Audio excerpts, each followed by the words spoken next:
मोदी सरकार 3.0 का पहला बजट 23 जुलाई को पेश किया जाएगा। वित्त मंत्री निर्मला सीतारमण इस बजट को पेश करेंगी, जो उनके द्वारा लगातार 7वीं बार पेश किया जाने वाला बजट होगा।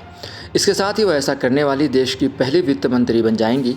इससे पहले मोरारजी देसाई ने लगातार 6 बजट पेश किए थे। बजट सत्र 22 जुलाई से 12 अगस्त तक चलेगा।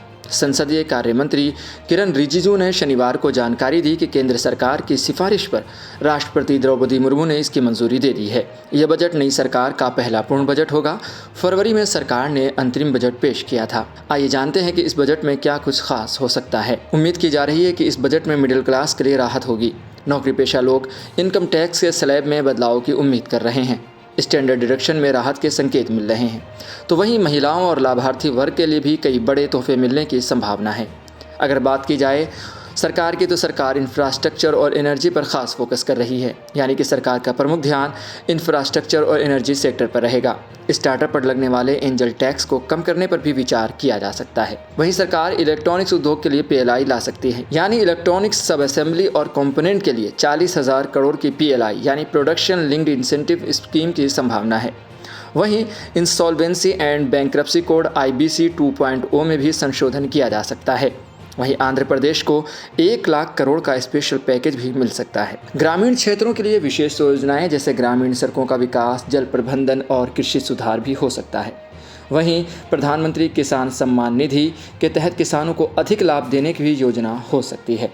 अगर स्वास्थ्य और शिक्षा की बात की जाए, तो स्वास्थ्य सेवाओं को बेहतर बनाने के लिए नए अस्पताल और मेडिकल कॉलेज की स्थापना हो सकती है। शिक्षा के क्षेत्र में डिजिटल लर्निंग को बढ़ावा देने के लिए विशेष योजनाएं हो सकती हैं।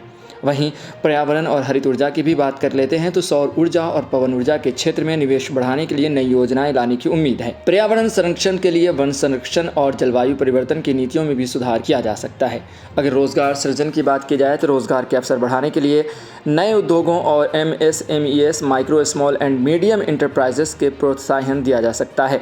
युवाओं के लिए स्किल डेवलपमेंट प्रोग्राम्स की भी योजनाएं लाई जा सकती हैं। निर्मला सीतारमण के बजट का रिकॉर्ड देखा जाए तो लगातार 7वीं बार बजट पेश करने वाली देश की पहली वित्त मंत्री बनने जा रही हैं। 1991 का बजट अगर देखें तो वित्त मंत्री मनमोहन सिंह ने आर्थिक उदारीकरण की नींव रखी थी। विदेश निवेश को प्रोत्साहन दिया गया और भारतीय अर्थव्यवस्था को ग्लोबल मार्केट से जोड़ा गया था। वहीं सन 2000 का बजट यशवंत सिन्हा यानी वैट वैल्यू एडेड टैक्स की शुरुआत की थी। तकनीकी और IT सेक्टर को विशेष लाभ दिए थे। वहीं 2005 का बजट वित्त मंत्री पी चिदम्बरम ने फ्रिंज बेनिफिट टैक्स यानी FBT और cash with drivel tax CWT की शुरुआत की थी।